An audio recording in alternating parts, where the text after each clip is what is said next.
Well, this is Bob McCown Podcast with yours truly, Bob McCown, and John Shannon. And Mike Milbury is going to join us today, a repeat performance. Mike was on, I want to say about 3 weeks ago, 4 weeks ago. Maybe. Yeah. Something like that. And we barely dented the surface. And if you heard that show, then you know Milbury can talk. He has stories and he's not shy about telling them. No. And so we thought, well, let's bring him back and do part two. And in fairness, it is back by popular demand, Bob, because I had lots of people text, lots of people direct message me how much they enjoyed Mike Milbury's stories, because as you said, I mean, he is fully transparent. He pulls no punches. Milbury is Milbury, and it's a fun listen. Well, if you missed the first one, don't miss this one. Mike Milbury, when we come back after these messages. And we're back. It's McCown, it's Shannon, and a return visit. No, part two. Well, yeah, because we didn't get a chance to finish the conversation with our guest. Mike Milbury is with us. Nice to see you. How's everything today? Good. It's about 60 degrees here on the Cape. It's nice. A little breezy, but 60 degrees I can take.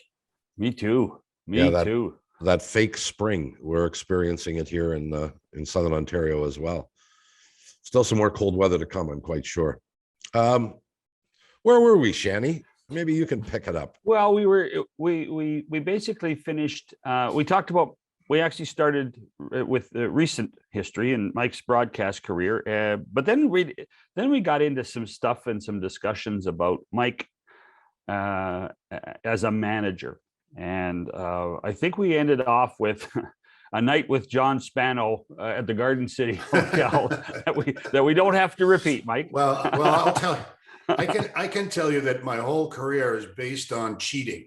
I was like all kids of my era, athletes. I played everything. I played football. I played basketball. I played baseball, but I only played a few games of pond hockey. But my friends convinced me to try out for my first team. I was almost 13 years old. And so it's a town team. When there were town teams, these organizations that steal everybody's money. It was a town team, and they had about 40 kids, and maybe they needed 20, and about 15 of the kids were returners. So there wasn't much room for error. And after about half an hour, they divided the group into an A group and a B group. And I was going in the wrong direction. And I could see that I was going to be in the intramural group. And so when nobody was looking, I turned around the coaches and came back to the A group. And I made the team. And the guy that they cut for me to make a spot was my best friend, Marty Coyne. I'm sorry, Marty, but tough luck. And that's the way I got my start in hockey. It was we actually won a state championship that year. It sort of hooked me on the whole game. But all thanks to cheating. Who said cheaters never prosper? So let me get this straight. Marty was one of the guys that convinced you to try out. Yes. And you took his spot. Yeah, I screwed him big time. And happy to have done it. I went on to play some pretty good high school stuff. And then I was at Colgate, and I'm not drafted. Never thought I'd be a player in the NHL. Right. A couple guys had gone to Europe, and I was thinking, well, that would be a good way to spend a year. Go over there to Switzerland or Germany or maybe even better, Italy, where I knew a couple guys had gone. And they made a few bucks, but they had a lot of fun. But we had a tournament. Colgate had a tournament in Syracuse called the Syracuse Invitational Tournament. And surprisingly, because we really sucked for most of my 4 years there, we won the first game of the tournament, and we're in the championship game on Saturday. And I was a little tired. I played a lot of minutes. And my mother had come up to see me from Boston to see the tournament. And my mother happens to be narcoleptic. She was, which means she falls asleep with just standing up. And so she needed to take a few mother's helpers, a little Dexedrine once in a while to keep the thing going. She had 7 kids and she worked as a nurse. And I paid a visit to my mother the afternoon of that championship game and went right to the medicine chest and took out one of Mother's little helpers. And I hit everything in sight that night. I hit everything in sight. And that night I was put on the negotiation list, the thing that they had at the time, where if you weren't drafted, you could be put on the negotiation list by the Boston Bruins. And that's my second cheating story. I didn't do that any of that after that game because it was one time only. But I was near the end of my senior year and I got a call to see if I wanted to play a few games for the Boston Braves. It was, hey, I was going to get paid to play hockey. I never thought that was going to happen. I think it was $100 a game. So I went to Boston and played a couple of games, played one game in Providence where I cross-checked a guy into the net when you could do that, when he was standing in front trying to create a screen, and he hit his head and face right on the crossbar. And he was out for about 5 minutes. I think I got a 2-minute penalty. But after the game, I saw my family. They were all there because Providence just down the road from where I grew up. And my mother starts to yell at me, "Did you have to hit him so hard, Mike? Why did you have to hit him so hard?" I said, "Get the hell out of here. We're trying to make the team." But I played 5 games, made $500, got fined $50 for a fighting major, which of course Harry would take out of my pay. And I had to borrow a car to get to Boston for my friend. And I smashed it up and I owed him about $400. So I came back after 5 games with about $25, $50 in my pocket. And no clear invitation to training camp. I went to work at the summertime moving furniture for a van line company. And then around middle of July, I quit that in hopes of, getting in great shape. And at the time, as you know, John, training camp, it was like 6 weeks, 7 weeks. It was a long time. So most of the guys came into training camp to get in shape. And, but I was way ahead of them. I knew I'd been in a college program, so I knew how to stretch, knew what kind of interval training was all about. And I got to training camp finally after an invitation. Grapes will tell you the story. He said they were sitting around counting bodies for training camp. And he said he had a cold, but one of my friends from Colgate knew Grapes and said, "Watch out for Milbury." And he said, "Are we missing this Middlebury kid or something like that?" And so they put my name down and I got a call. And I got to training camp. And the Bruins had won the cup in '72 and they were still a big deal. But the day before training camp, they had a golf and tennis tournament. I'll never forget. This is Grapes' first year as head coach of the Bruins. And they started the day with a huge luncheon, bottles of wine, beer in buckets, and then everybody dispersed to play golf and tennis. And we got back for dinner because there was a dinner after the tournament was over, more wine and beer and silver buckets and 3 different bands overlooking the golf course. And I had to get the hell out of there. I mean, guys were falling down drunk all over the place. It was a revelation to me that this would happen. Actually, Grapes ended it. It was the last time they had that opening get together because he thought it was a joke. But I wound up going to camp the next morning and I was on the 10 o'clock session, but I was a little eager. I was there about 7:45 and I walked into the locker room and Espo was in the corner. Now, I don't know Espo from a hole in the wall, except I've watched him on TV. He's one of my heroes. And the clock starts to kick closer to 8 o'clock. And Bobby comes in and I'm kind of hiding over in the corner, just trying to be out of the way. And Bobby starts screaming at Phil, what the hell are you doing? He said, "We didn't win the cup last year. And this is the guy's first training camp, Cherry. Get your ass out on the ice." And I knew right then who was running the show. Who was running the show. Yeah. It was an amazing experience. And it was so close for me to start to play with Cashman, Marcotte, and Bobby was there at camp, and he didn't stick around too long because he was hurt all the time then. But I wound up in a scrimmage and I wound up against Cashman. The puck kept rolling around the boards. Once we bang each other. Twice we bang each other.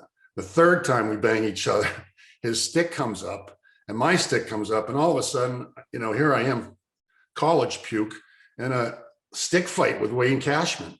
And I knew I was in trouble when a guy means business, he turns the blade over. Right. And so that if you hit somebody with that blade, it's going to stick. It's going to stick in. Fortunately, better heads prevailed and we separated, but that wasn't the end. So we wound up going to getting assigned to, at least temporarily, to still without a contract now. We're into like almost October. And we have an exhibition game in Springfield. And this was the turning point for me, I think. I think it made a big impression on guys that were watching. We were killing a penalty, or we were killing a penalty, and there was a bench clearing brawl. And I came out, and there was some guy was on Dougie Gibson. Remember Doug Gibson, good player and a scout later. And he grabbed Gibby, and I'm a much bigger guy, so I went over and grabbed this guy, and all of a sudden he took a poke at me. I said, I've never had a real serious hockey fight. I mean, and so I dropped the gloves, and God bless the guy. He never threw another punch. I must have threw 10 at his head. I mean, I threw him as hard as I could throw him, and TKO'd him. And then I sent myself off to Rochester with a bunch of guys, and took about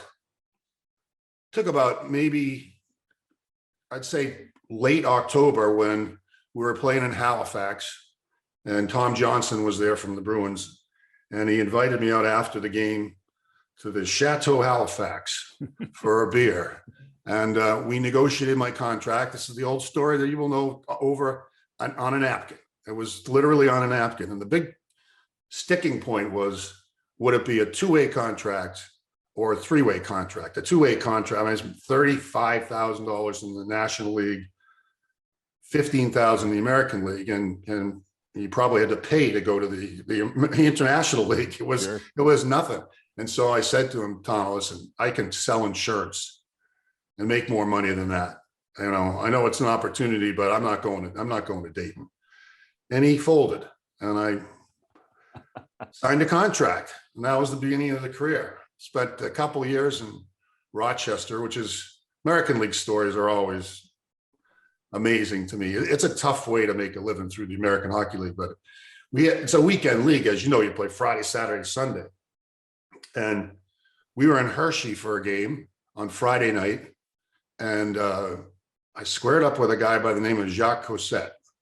And we're about to start the fight, and one of the guys on our bench, Rod Graham, says, "What are you guys doing?" And I just turned my head a little, just enough to give him the impetus to throw a hard left hook to my nose. It's just smashed the crap out of it. I hung on. I was able to stand up for the rest of the fight, but no good. I went into the doctor's office in the old Hershey Arena. He put a stitch in it and said, "All right, you're fine, get back out there." Right. So I play the rest of that game with a splitting headache. And the next night we go to Richmond to play the Richmond Robins. Yeah. And they're the Flyers farm team. Right. 3 bench clearing brawls, all started by Milbury. And my nose was pushed all over the place. If you get in 3 fights, you get thrown out. And finally I got in the 3rd fight. I was so happy to get thrown out of that game. And the next night we drove all the way back to Rochester, right after the game. So I've had my nose broken. I've had it pushed around 3 different separate fights with Flyer goons. And we get back to Rochester, and I play the game. And by now my eyes are completely black and blue. I mean, and the picture in the paper on Monday said, "Not just another pretty face." It was bad. But the end of this saga was Monday.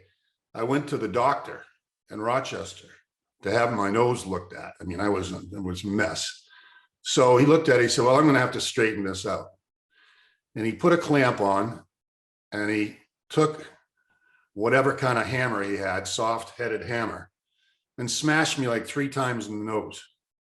I had no Novocaine, no nothing, just like bang, bang, bang. And then he felt around for a little bit. Not by this time, I got tears strolling down my face. And he said, "You should be okay after this. We'll pack it, and you should be good to go." Oh my Anyway, God. that was life in the minor leagues, and I loved it. Do we have any time left in the show, Bob? Nope, none, that's it. Gotta go. And So I've got to ask you, the 5 games you played for the Boston Braves, is there anybody from those 5 games that you played with in the NHL?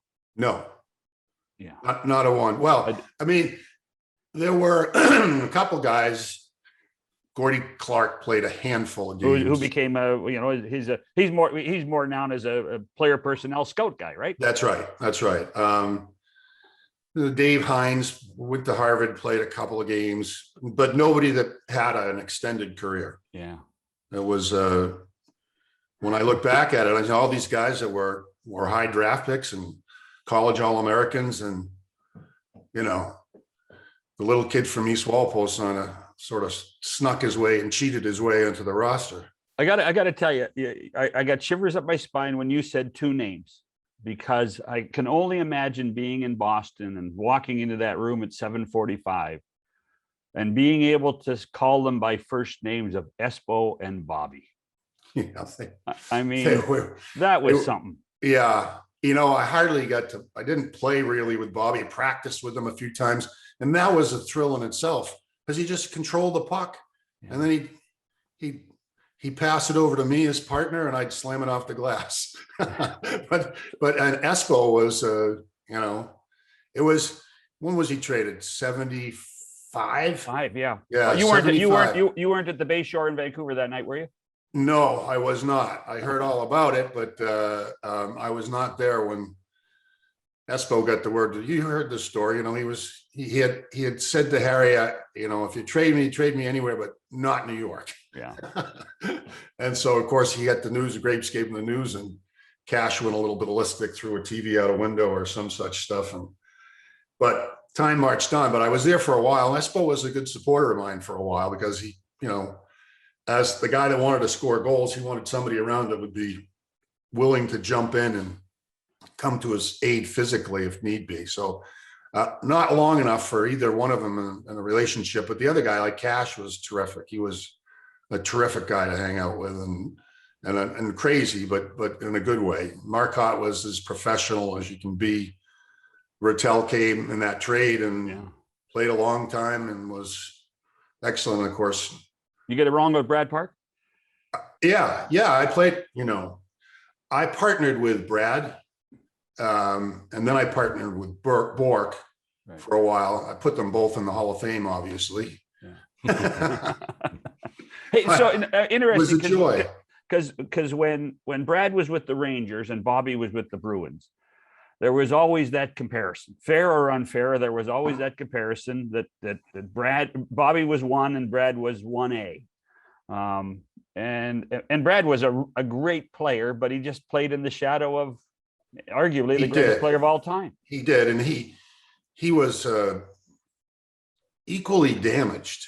I remember sitting in the training room before a game, and they had this needle that was about 6 inches long, and the vial at the other end of it was about 8 inches long, and they were draining his knee so he could move around and play in the game. I mean, if you watch him during those mid-70s, it was amazing what he'd get away with when he couldn't move. He'd move his head and people would skate away from him. He'd just make one little subtle play and get away with it. He was a great player, and it's a shame that he and Bobby didn't get to play on that power play unit more than 11 games, which is all I put in. But it would have been an amazing power play to watch over a number of years. So, and when you talk about Bobby in the 11 games, were you cognizant of what was going on behind the scenes with Bobby and the free agency and the family and Eagleson and the contract? No, I wasn't aware of that then, but I was made aware of it later. There was a lot of dirt. Well, Al was representing Bobby, and he was good friends with the Wirtz family, and always on the yacht, the Blackhawk. Yeah. And but the Bruins wanted Bobby, and the story that I got was that Paul Mooney, who was president of the Bruins, went in to see Bobby, who was on a bike in the equipment room, and Paul said, "Do you have a minute to talk about your contract?" And he said, "Don't talk to me about the contract. Go talk to Al." He didn't like Mooney at all. Nobody liked Mooney. Now, I was going to say, I remember Paul Mooney. He was not the most friendly guy. No. And so Bobby blew him off. And And apparently the offer was at one point, and part of it was 18% of the team. Yeah. And Bobby never got that offer from Al or from Paul Mooney. And he wound up going away kind of bitterly. It was such a sad thing and could have ended such, imagine what that's worth right now. Crazy. But Paul Mooney was not a good guy. The circus used to come to town every October in Boston, and Mooney was giving the Bull Gang a particularly hard time around this time when the circus was in the area. And he came out of his office one day to find his car completely full of elephant shit.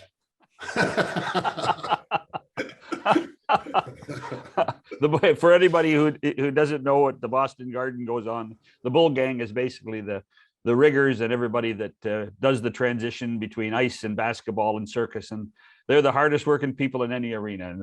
And the Bull Gang, I mean, they treated us, when I was there all those years for Hockey Night in Canada, the Bull Gang loved us because of grapes, and treated us like we were the second coming of, the 10 disciples because of it. So they were good people. I got to tell you, Mike, and I just putting two and two together. As a college kid, a Boston boy that went and played for the Bruins, when you look at the roster now, you were a bit of a pioneer for them. You opened some eyes to say, hey, there's some pretty good hockey players in the area, and we should start looking at them. When you look at all the kids that are now Boston players that do play for the Bruins on a regular basis, don't you think? Well, the game was owned by Canadians at that time. Yes, it was. And the only reason other guys were getting looks, well, expansion came along. And then there was the revelation of the Russians in 1972. Mm-hmm. And people started to say, these are some damn good players. But at the time, in reference to me, there were just a handful of American players.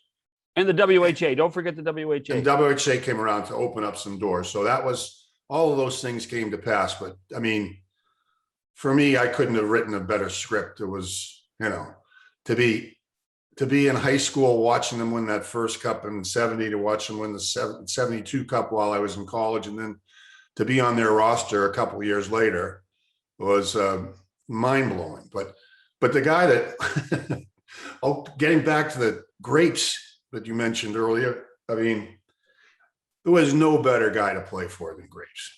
It was the most fun you could possibly have. I mean,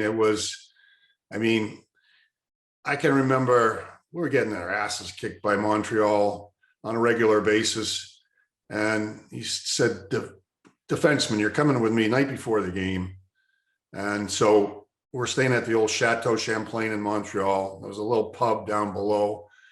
And he took us, just the defenseman, out to the bar. And we sat there and drank and told stories and laughed and howled till it was about 10:30. And we all went to bed. And they beat the snot out of us the next day, 7-3. And Grapes just said, you know what we did? We gave it our best shot, guys. We did whatever we could to change the music here. And that was Grapes in a nutshell. I mean, he was, you felt like you had an ally with Don. I mean, and if he didn't like you, you were gone. You were in the Dwight Foster will tell you a different side of Don Cherry. I mean, he was miserable to Dwight, and Dwight was not a bad player. But he just didn't fit the kind of pigeonhole that Don had. But, I had him for 3 years. We went to the Stanley Cup final, beaten by the Canadians in 4 games. Mm-hmm. The next year, we went to the Stanley Cup final, beaten by the Canadians in 6 games.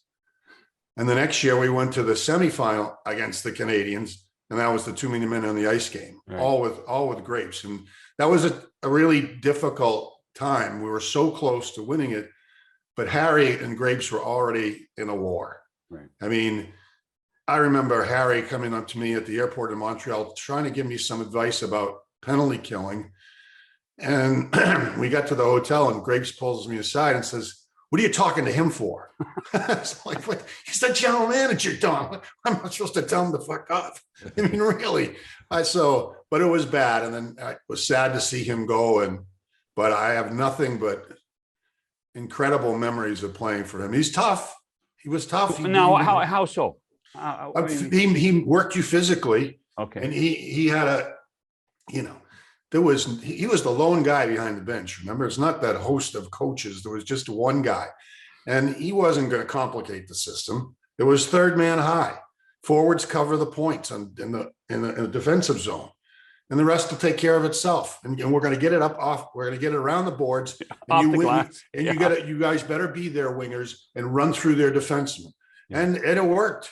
And it worked. And every Monday or Tuesday, we knew it was going to be a black day on the ice. He was going to skate the hell out of us. But he had Harry used to say, there's three things responsible from a coaching perspective. One is discipline, not always easy to do, but it's easy enough if you can stop worrying about being popular with your players. Conditioning, which is an obvious one, but also, you wonder how far are you pushing, and are you pushing too much, but you got to stay on top of it. And the third one, which is the art form of coaching, in my opinion, is motivation. Mm-hmm. And Grapes had a way of making you feel important when he wasn't calling you, as he did me on a couple occasions, a college commie pinko homophobic slur, which he did. But I have nothing but great memories. And then anybody coming in after him, and that was Fred Creighton, was bound to have a tough time. So, it's funny because I worked with Don for a long time and adore Don and have a ton of respect for him. He never once told me the player that was too many men on the ice. He was so loyal to that group of guys, and he would never tell you the story of who went out or who didn't go out. Or the only guy he would tell the story about is John D'Amico, the linesman in front of the bench, turning and saying, "Hey, Grapes, you got one too many. I got to call it, man. I got to call it." Yeah, it was 14 seconds of too many men on there. 14 seconds is an eternity. Hell, that's a line shift these days. Yeah. And he was counting one right in front of the bench. I'm trying to hook guys from the bench, trying to just grab a hold of them and get them off. Yeah. But 1, 2, and it was just, the reason it happened was that Marcotte was shadowing Lafleur. Lafleur double shifted and the wingers got confused. Yeah. And that's what happened. Yeah. It was, I can tell you, we flooded the plane with tears that night on the way home. I bet. Bobby still there? No. I got to get a word in here because we got to take a break. I haven't said a damn thing here. I feel like the kid outside the fence looking through the knothole. But we'll continue the conversation, and I actually have a question too. We'll do that when we continue after these messages. John Shannon and Mike Milbury. With special guest appearance of Bob McCowan, maybe. Well, I'm irrelevant in this conversation, which is fine. I get paid exactly the same. But I got one I want to throw at you, and I do it from this perspective. You've already acknowledged that you had limited time to play with and see up close Bobby Orr, and at a time when his knees were bad and he wasn't the player he once was. And there is no right or wrong answer when you ask anybody who's the greatest of anything. Who's the greatest quarterback you ever saw in the National Football League? Who's the greatest pitcher you ever saw? Who's the greatest player you ever saw? But as a general rule, the conversation would revolve around Wayne Gretzky and Bobby Orr. Mm-hmm. And for me, I've always insisted that it's Bobby Orr for a whole variety of reasons. I'm intrigued by your perspective on this, Milbury. Okay. And I have an answer. I hesitate. I wish I could put a defenseman and a forward. If I could, I'm going to do that. But if you're going to tell me the greatest player of all time is Mario Lemieux. Wow. And second is Bobby Orr. Third, and the reason for this answer is because I think if Mark Messier went against Wayne Gretzky, he'd beat the crap out of him and hit him into submission. And I put Messier at number 3 and Gretzky at number 4. Wow. Really? I do. I've never, you know what? You and I have been friends a long time. I've never heard that. I'm listen. I have unbelievable respect for Gretzky, but I saw them playing together, and I saw Messier alone without Gretzky, and he was every bit of force then. I think Messier, you know what he was like, John, Bob. You guys know he's a freaking animal. He was a brute strength guy. And look at his statistics. His statistics they're mind-boggling. And what did he finish with? 6 cups? Yes. No. Yeah. 6. Yeah. 6. 6. Yeah. He and Kevin Lowe had 6. Right. 5 at Edmonton, 1 in New York. So now, did you coach 88 and 90? I coached in 89, 90, 90, 91. Okay, so you did coach that final that the Oilers won in Boston. I did. And did you going into that series with Mark there, and it was a great team, just minus Wayne. Did you think you had a chance? Well, we won the President's Trophy. We had good players. We had in the game 1, Glenn Wesley in overtime had an open net, and he backhanded it high and wide over the net. He had time to put it to his forehand and put it in the net. It was unbelievable. And then we lost. When the story goes, and I can't verify this, that Glenn Sather came down to see John Muckler and said, "What are you doing? Put Peter Klima in the goddamn game." So Peter Klima hasn't played in 3.5 hours, right? Right. And all of a sudden, Klima gets in the game and snaps a 5-hole goal on Andy Moog. Yeah. I mean, triple overtime is triple overtime. Yes, triple overtime.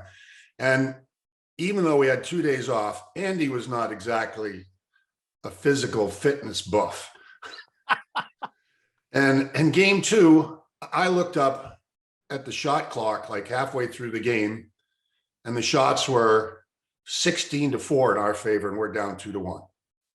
I mean, that hurt. And also in that game, to give you a Messier reference, we had him up against Poulin, and he got sick and tired of Poulin being in his face, and he cross-checked Dave to the ice. And while he was on the way down, he cross-checked him even harder, and Dave wrecked his knee. And that took a big part of a chunk of our lineup away from our roster. And it was because Messier is just a mean son of a bitch. God bless him. No one can argue with, and as I said before, I mean, it's a matter of opinion. There is no right or wrong answer, and no one would even argue with Mario being at the top of your list. But can I add something there too? Because the reason why is this, you could do anything. I mean, Steve Casper used to shadow Gretzky and did that somewhat effectively. I mean, Wayne still got his points at times, but there was effective method. You could shadow Mario Lemieux and still he'd find a way. Yeah. I mean, in 1991, we were playing Pittsburgh, and we went up 2 games. Surprisingly, they had 8 Hall of Famers on their roster. I think I counted them, 8 Hall of Famers, and somehow we went up by 2 games. But then Kevin Stevens apparently exploded on his team and told them they were a bunch of pussies and they had to start to man up. And they did in game 3, and they won game 3. They won game 4. They came back and game 5 and beat us. I knew we were in trouble. That was the Ulfie Cam Neely. Yeah, well, series, it was yeah, but it was we were in game 6, and they had a line of Yager, Lemieux, and Recchi. What the hell am I going to do to stop that? I mean, I can only have one Ray Bork in the lineup here. This is tough. So we actually shadowed all 3 of them. And at one point, we had our defensemen going 2-on-2 against their defensemen offensively. But I was desperate for some way to. And still, at the end of the night, there was Lemieux with a goal and an assist. Yeah. I think on the power play, but anyway, that's my reason. Sorry, Bob. I no, not at all. Not at all. And I mean, well, and that was that Pittsburgh. I mean, you talk about Mario as the number 1 center. Ron Francis was the number 2 center. Yeah. I mean, Kevin Stevens on that line. I mean, the bull of a guy. It was just Larry Murphy was on that team. Yeah. Barrasso was the goaltender, and who else? Coffey was on that team. I mean, it was just chock-a-block full of Hall of Famers, and Anyway, As I recall, that was also those were the two most. That was one of the most entertaining press conference coaches press conferences years, because we had Mike Milbury on one side of the ice and Bob Johnson on the other, and we were talking about oil and water. The difference between Milbury's press conferences and Bob Johnson's motivational speeches. It was quite something. It's a great day for hockey, right? That's right. That's right. Well, I often wonder, both, Mario we all know, had health issues throughout his career. And Bobby's career was 9 seasons, was terminated, and he played the last, maybe most of those years hurt. Yeah. And not at 100%. I don't even remember what the count was on knee surgeries for him. But have you ever don't you think, if by chance Bobby Orr and Mario Lemieux had been healthy for a normal length career, that maybe there wouldn't be a debate? Maybe it'd be, or the debate would be between the two of them? Fair to say. In the case of Bobby, though, I don't think he was ever going to change his game. I mean, he would play at a lightning breakneck speed and go right through the guts of the ice and dish a puck off. When you start doing that, you're leaving yourself vulnerable, right? I mean, but he wasn't going to change that. That's just what he was made of. But while he was, I mean, I have visions of him against Atlanta, taking the puck up the ice, killing a penalty, taking up all the way up the ice, circling the net, coming all the way back again, and coming all the way down and scoring a short-handed goal. It was absurd. There was Bobby and there was everybody else. Yeah. Bob's point is a real good one, because if Bobby, even if he had the knee injuries, the technology of how you did surgery on knees has changed so dramatically. I mean, if Bobby had been scoped as opposed to being butchered with a giant knife, things would be different.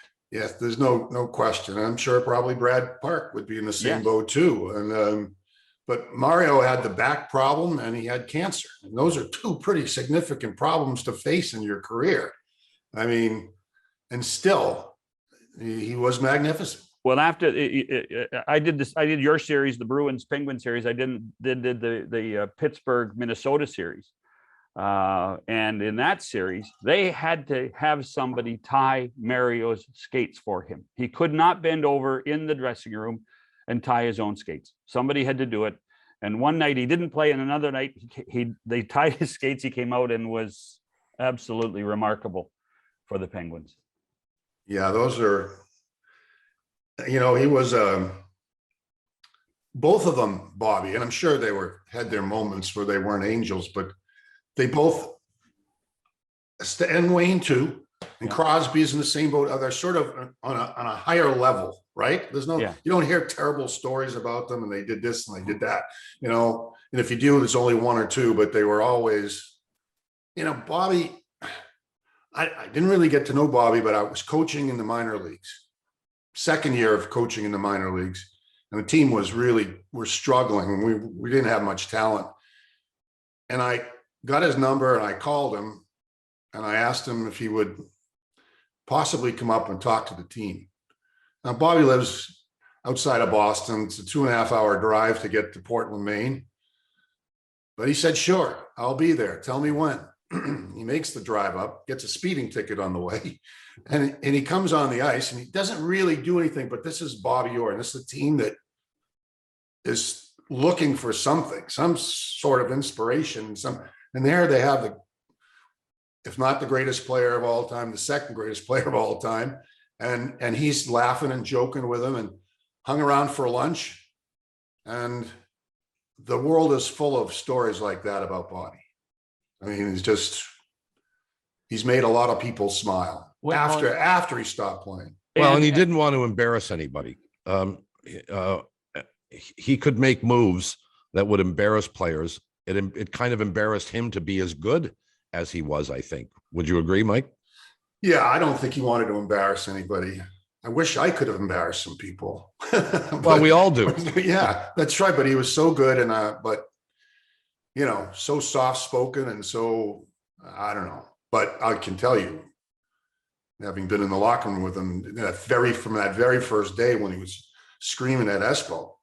There was a giant competitor in there. Yeah. Oh yeah. And the other thing is that if you walk down the street, in Boston, you walk down Boylston with Bobby Orr today, he's Bobby Orr. Oh yeah. And he might be there. We're talking 3 generations of people never saw him play, but he's in that Ted Williams iconic status in Boston, isn't he? He is, but a lot of people thought Ted was a pain in the ass. Right. The splendid spitter, they called him, not the splendid splinter, the splendid spitter, because a couple times he hucked a loogie at the crowd. But Bobby, that was not Bobby. I mean, he walked on water and still does. Well, I happen to remember standing for the morning skate on a Saturday morning. Bruins were in Toronto to play the Maple Leafs. I was very young, and believe it or not, and I can't remember who I was standing with, but the Bruins were working on the power play, and Orr was at the point. He got the puck. Player came towards him. I can't even describe the move he made, but he moved the puck around with his feet and his stick and did a spin thing and went right around the player and then passed it. And my eyes opened wide. I said, what the hell was that? I've never seen anybody do anything like that. And the person I was with, I can't remember who it was, but he was with the Bruins organization, said, well, you'll never see him do it in a game. Because he doesn't need to. He had skills and talents and abilities that you probably only saw in practice because he didn't need to do them and he didn't want to show anybody up. And you know what? You talk about practice, but he did practice. I remember he just had fun. Yeah. He had a ton of fun just practicing. I mean, if he played the piano, he'd be Mozart, right? Or Brahms or somebody like that. It was a so different level than the rest of us. And from such an early age, as was Wayne and I guess Mario. Sure. So let me get this straight. He liked the practices that Jerry Cheevers didn't? Yeah. Jerry often would practice, get out of the net and put his stick up in front of the net and try to knock down shots. He had no interest in stopping the puck in practice. But when the games came, I mean, he was dialed in. He was dialed in to stopping the puck, and he did whatever he could, aggressive as hell, and not kind to his defensemen who were in the way of a shot that he couldn't see. He was the loudest goaltender. Really? Yeah. I mean, get the hell out of my way. If I can't see it, I can't stop it. He didn't want, how shot blocking is now. He hated that. He would hate it. He would have hated that. Get out of the way. Let me see it so I can shove and stop. Don't deflect any of these pucks because you're going to make it tougher for me. So, but then, he was the first guy to grab you and take you out for a beer or wherever, someplace, some dive bar or to the track or whatever, which he loved. He would spend more time looking at the racing forms than he did any of the stat sheets about our upcoming opponents. I can tell you that for sure. John, I know you've got something else, but we've only got a couple of minutes. So one, maybe 2 questions. I just, I would tell you and ask you that we always assumed the Bruins Canadians was your biggest rival, but you guys were hated everywhere. I think you were more transcendent as the opposition than the Flyers were over that period of time, don't you? Like you had rivalries in Toronto, you had rivalries in Montreal, rivalries with the Rangers, rivalries with the Flyers. You were everywhere. That's right. Yeah, no, I think that's fair. And we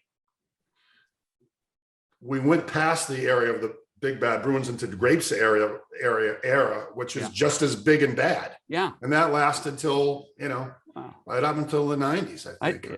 My generation, and I'm not, I listen, but Mike and I could talk for 6 hours, Bob. So my generation of fans knew the O'Reillys, knew all these guys. John Winsink we were aware of the Boston Bruins in the late 70s and the way you guys played in Grapes. And that's why Grapes became so much part of our lives. Yeah. Well, quickly, Wensink is the guy that somehow we're playing Minnesota, and there was a fight on the ice. John was in, I was on the ice, not involved, and John went over to the bench of the North Stars.